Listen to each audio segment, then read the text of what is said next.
안녕하십니까. 새진보연합 대변인 신지혜입니다. 오늘 2건 브리핑 하도록 하겠습니다. 아리백 모르면 어떠냐는 한동훈 위원장. 검증되지 않은 소형 모듈 원전에 혈세 낭비하는 건 괜찮습니까? 한동훈 국민의힘 비상대책위원장이 기후위기 관련 정책을 발표하면서 아리백 알면 어떻고 모르면 어떻냐고 말했습니다. 대통령이 아리백을 몰라 국민이 대신 부끄러웠던 과거를 소환해 포장한 것입니다. EU가 시행할 탄소 국경세에 대비하지 않으면 우리 기업의 경쟁력이 약화될 것이라고 우려하는 국민을 2번 우롱하는 겁니까? 아리백 달성은 어렵다고 단정 지으면서 검증되지 않은 소형 모듈 원자로 기술 개발 성공을 확신하는 근거는 도대체 무엇입니까? SMR은 이미 미국에서 몇 차례 개발이 시도되었으나 경제성이 떨어져 무산된 기술입니다. 건설비 폭등으로 인해 한 기업은 파산했습니다. 다른 한 기업은 에너지 발전 비용을 효율화하기 위해 설계 용량을 거듭해서 확대했으나 결과적으로는 예상보다 비용이 53%나 더 증가해 사업이 무산됐습니다. 안전성도 문제입니다. 소형 원전인 SMR은 안전설비 또한 압축될 수밖에 없고 그에 따라 검사와 관리에 들어가는 기술 비용이 증가하므로 안전성이 위협받을 수 있다는 전문가의 지적이 있습니다.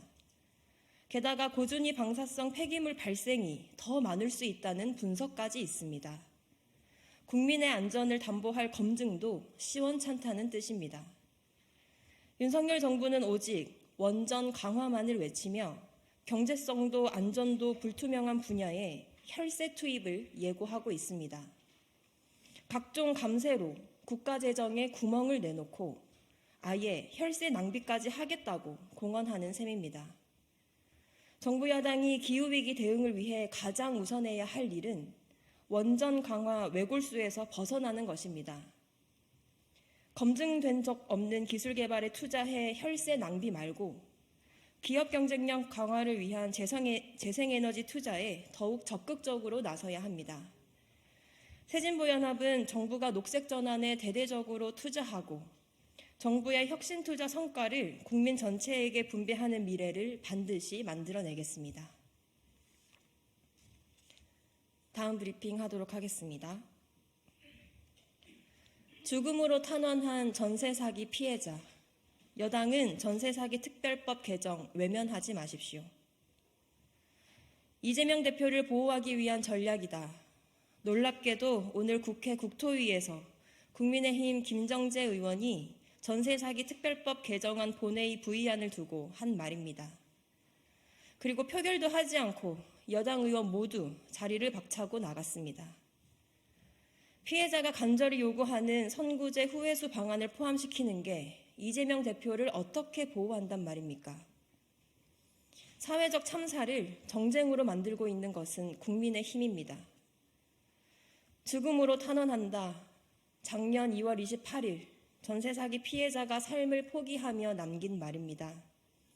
자신의 삶을 포기하면서까지 피해자들을 구제해달라는 처절한 요구를 언제까지 외면할 셈입니까? 전세 사기 피해자가 첫 번째 희생자가 된 뒤 지난 1년간 정부 여당이 한 일이라고는 빚을 빚으로 막으라는 반쪽짜리 특별법을 번갯불에 콩 구워 먹듯 졸속 제정한 것뿐입니다. 시행해보고 6개월 뒤에 개정하겠다던 약속은 내팽개치고 특별법 제정 요구를 정쟁으로 몰아가며 피해자들을 고립시키는 비정하면서도 잔인한 정부 여당을 국민이 똑똑히 지켜보고 있습니다. 정부 여당이 전세 사기 피해 구제에 두 손 놓고 있는 사이 경공매는 재개되었고 최우선 변제금을 받지 못한 피해자는 수두룩합니다. 주택관리가 안 돼 안전을 위협받는 피해자도 늘었고 신탁 사기 피해 등 구제받지 못하는 사각지대도 속속 밝혀지고 있습니다. 전세 사기 피해 구제의 핵심은 선구제 후회수 원칙이 담기는 것입니다. 그래야 피해자들이 절망에서 빠져나와 내일을 꿈꿀 수 있습니다. 새진보연합은 더 이상 전세 사기 피해자들이 죽음으로 탄원하지 않도록 사각지대 없는 피해 구제를 위해 언제나 피해자들과 함께 하겠습니다. 이상입니다.